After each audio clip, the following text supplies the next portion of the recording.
Hi, my name is Amanda Batiste. I chose to do my final project on World War Z, the movie, released in 2013. It's based on a book by Max Brooks, published in 2006.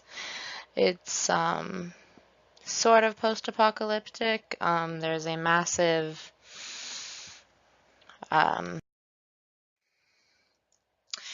a contagion outbreak, and lead actor Brad Pitt, who plays the role of an ex-United Nations investigator, Jerry Lane, um, must survive the initial outbreak and then finds out that it is also in his hands to help investigate the origin and potentially find a cure. Um, and he learns that his family's security and safety depends on him being willing to do this. Um,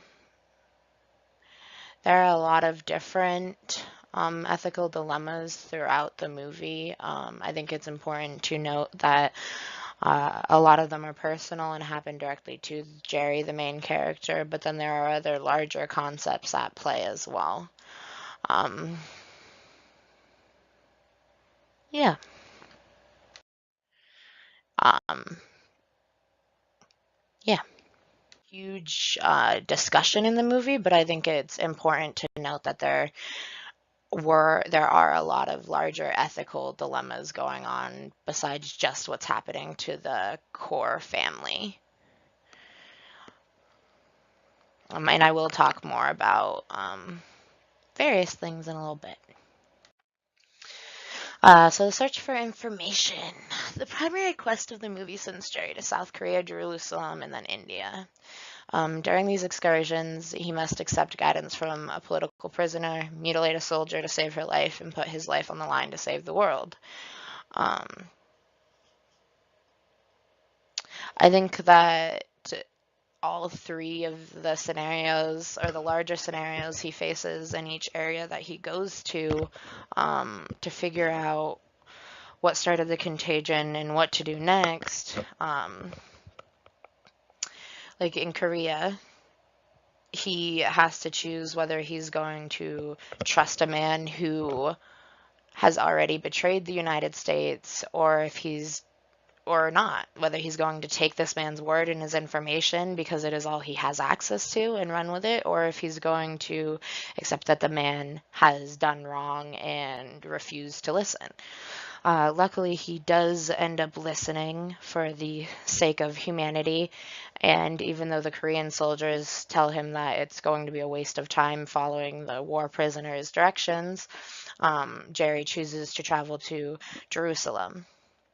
Once in Jerusalem, Jerry is assigned a soldier as a protector, who ends up getting bit uh, during their escape after the Jerusalem walls fall.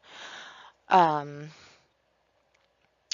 he didn't ask, so this is an interesting. I think this kind of relates to the human research involuntary medical um, administration,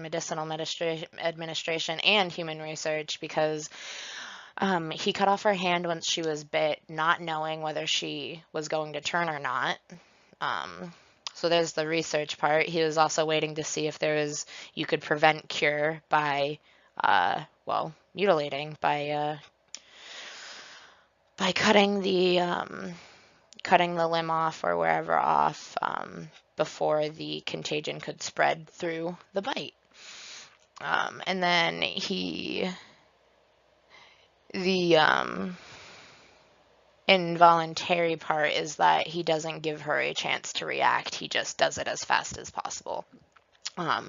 So now you have a soldier who is used to having the utility of both her hands and is no longer able to use one of them, and in immense physical pain. This does actually become more of an issue throughout the movie, as she is now 100% his responsibility to take care of, whereas it started off the other way. She was supposed to be taking care of him.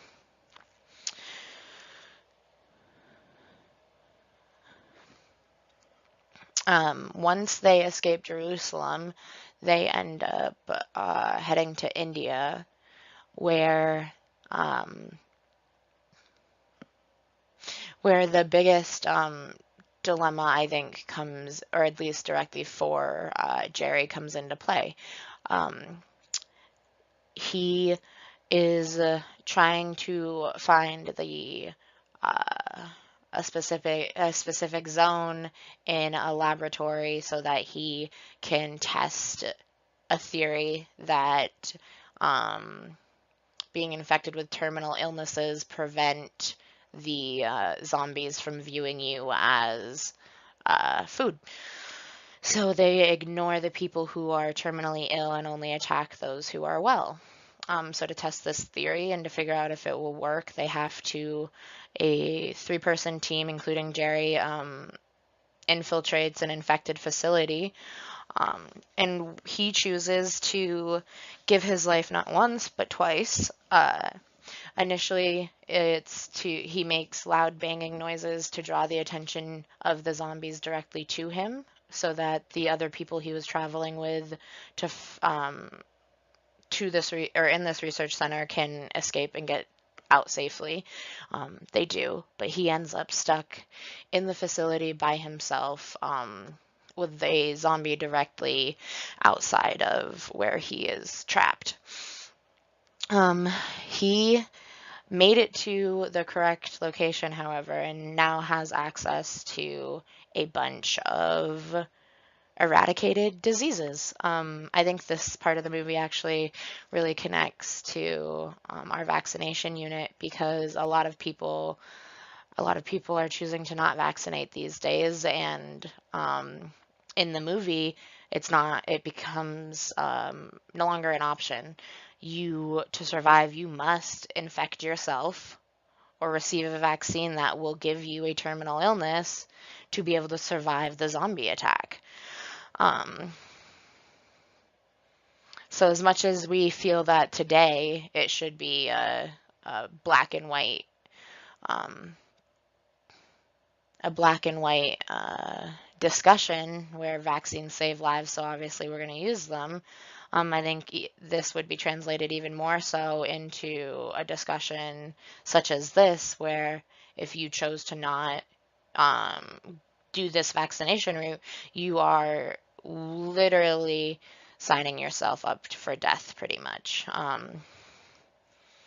This really got me thinking about how many families would choose to maybe not vaccinate their kids, or maybe, follow that more naturalist route, and if they would be okay dying in a zombie apocalypse any more than they would be okay dying from an eradicated disease. But Jerry decides he's stuck between a rock and a hard place. He can either inject himself with a terminal illness and die due to it, or he can die due to it. He can inject himself with a terminal illness, not die, and escape, or he could just try to escape the zombies and risk death anyways. So a lot of his options do have to do with death and dying. He chooses to risk his life and injects himself with a meningitis strain. And after waiting a period of time, they learn that it works. Being terminally ill prevents you from being identified as food for the zombies. After this, he's able to go back home. And the movie ends with, the whole world being offered these, access to terminal illnesses so that they can bypass zombies to then get cures or vaccines for the illnesses they were just reinfected with, or were just reintroduced to a populace.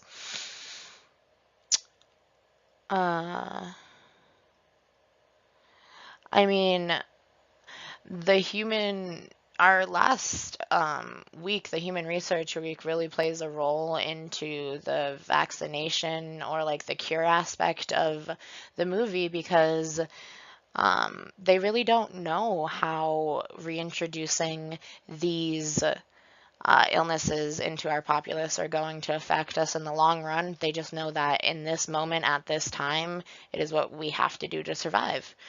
Um, and so there isn't much ethical consideration for the long haul or the long-term effects, more as it's ethical consideration for the immediate relief of pain and suffering that is occurring now, or well, in the movie now.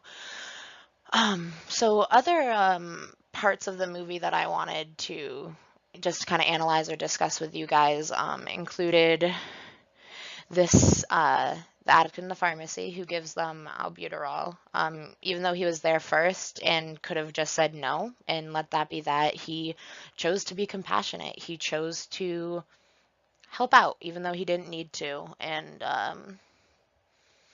I think that that was a striking.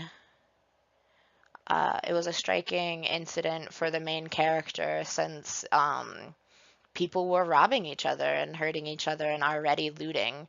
So to come across somebody who was willing to spare such a valuable medicine, Jerry was appreciative.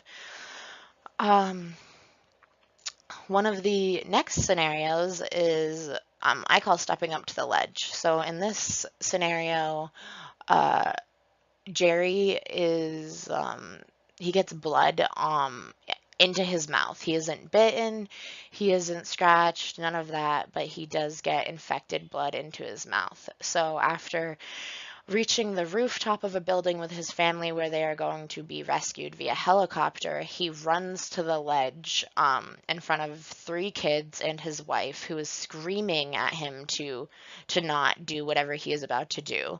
And he stops at the very end and waits 12 seconds, the amount of time that he noticed it took for a person to turn into a zombie once bitten.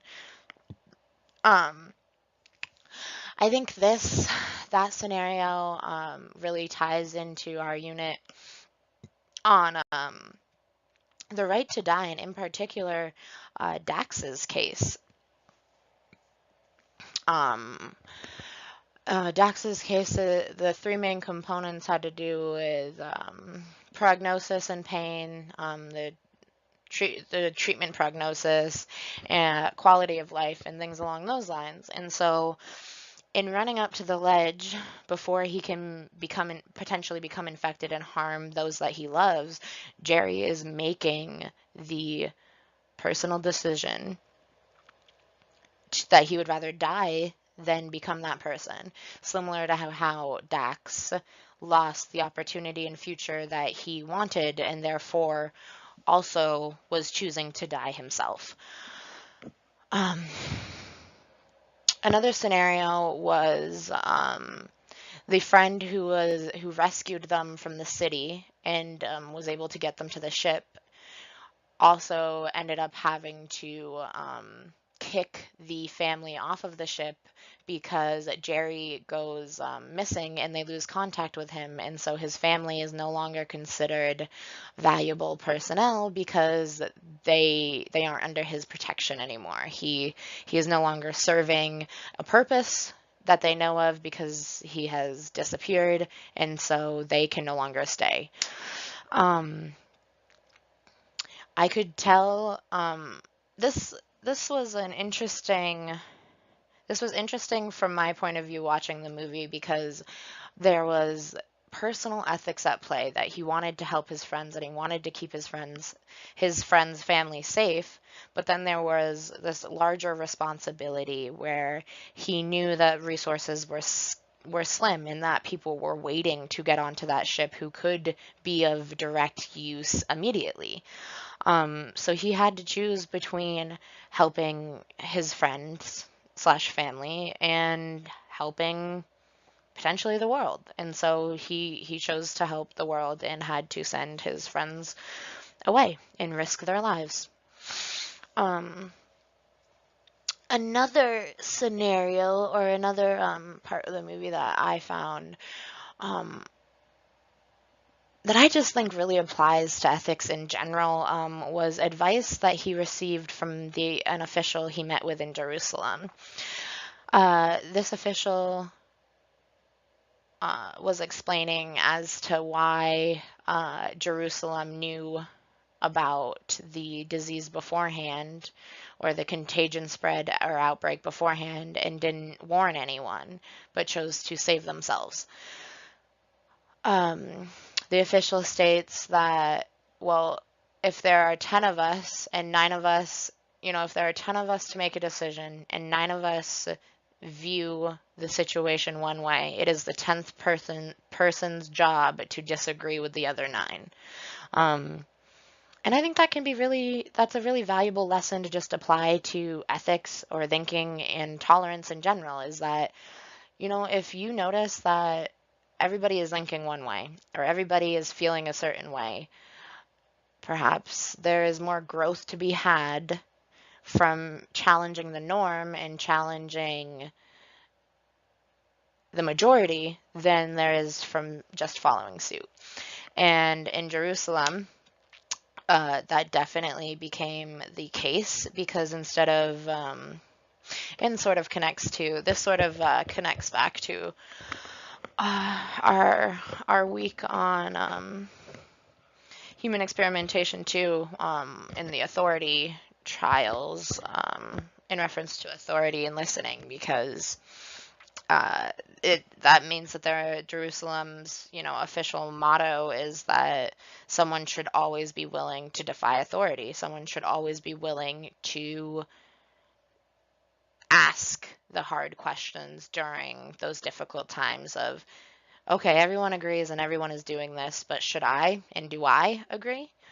Yeah, so I thought that was a really integral part of the movie that wasn't necessarily an ethical dilemma, but applied to the class anyways.